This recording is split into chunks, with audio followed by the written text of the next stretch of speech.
broadly speaking, Jen, President Biden has proposed this $1.9 trillion package. You already have some Republicans who say, we just passed a stimulus plan. They're not going to get on board with this. Mitt Romney among them, who says we just passed a program with over $900 billion. And some people say the price tag is just way too big.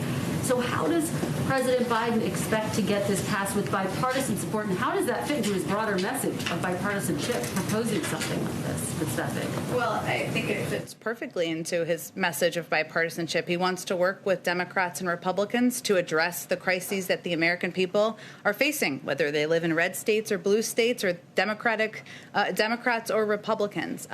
The package was designed based on recommendations from health experts, from economists. It's been applauded by everyone from Senator Bernie Sanders to the Chamber of Commerce. And there are specific pieces in there that are meant to serve as a bridge for the American people, including a large percentage of it that's for unemployment insurance, funding for vaccine distribution, something that is pivotal, as we've already been discussing here today, for reopening of schools. So part of the discussion we'll be having with members is what do you want to cut? And this is a plan that he feels addresses the crisis at the moment. One quick follow-up on that. The work of the Senate is being held up by this dispute over the filibuster. Where does President Biden come down on that?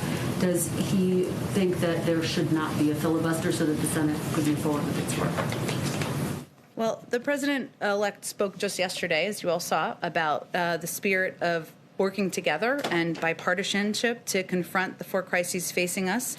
You've already seen him work with Republicans and Democrats and work toward a bipartisan approach to passing packages that will address the crises we're facing. And that certainly is his priority and his preference. So that's what he'll continue to work on day 2 of the administration. Go ahead, Mike Scheer. Okay, see, you can call her. I just gave you a hard time. Go ahead. That's fine. So I want to push you a little bit more on that question. Mm-hmm. Like, if there's this call for unity that the president made in his speech yesterday, but there has so far been almost no fig leaf even to the Republican Party.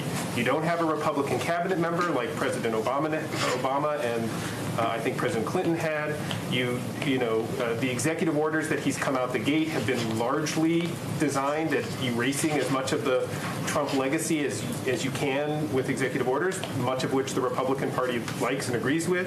You've put forth an immigration bill that has a path to citizenship but doesn't do much of a nod towards the border security, and you've got a $1.9 trillion COVID relief bill that has, as folks have said, already drawn all sorts of criticism. Where is the actual action behind this idea of bipartisanship, and when are we going to see one of those sort of substantial outreaches that says this is something that the Republicans want to do too? Well, I guess what I would send back to you, there was a lot in there, so let me do my best here. But, Mike, is unemployment insurance only an issue that Democrats in the country want? Do only Democrats want their kids to go back to schools? Do only Democrats want vaccines to be distributed across the country? We feel that he feels that package is designed for bipartisan support. I will also say that we have also had some positive developments on our confirmations and our nominees. Last night, as you all saw, the president's nominee, now confirmed first female leader of the intelligence community, was confirmed with a vote of 84 to 10. You can check me on that, but an overwhelming vote. We've seen progress today on the nomination and hopeful confirmation of Lloyd Austin. So there is movement supported by both sides of the aisle and members of both parties. I think if you talk to Democrat or Republicans on the Hill, which I know many of you do, they will say they're not looking for something symbolic. They are looking for engagement. They're looking to have a conversation. They're looking to have a dialogue. And that's exactly what he's going to do. Go ahead, Mary. On that, has the president reached out to congressional leaders to sit down and discuss this relief package? Will he be? How much personal involvement is he going to have in this process? I expect he will be rolling up his sleeves and will be quite involved in this process, Mary. And he was. Yesterday was quite a busy day for him, as you all know. His schedule was minute by minute, and his family was here. But he was involved even before yesterday, having conversations with members of both parties, picking up the phone and having those conversations.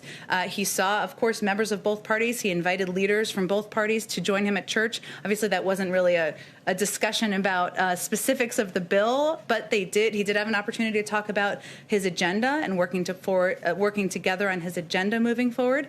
But I think you will see him quite involved in the days ahead, but you will also see the vice president quite involved. You will also see policy leaders like Brian Deese and others in the administration quite involved and having conversations with both Democrats and Republicans.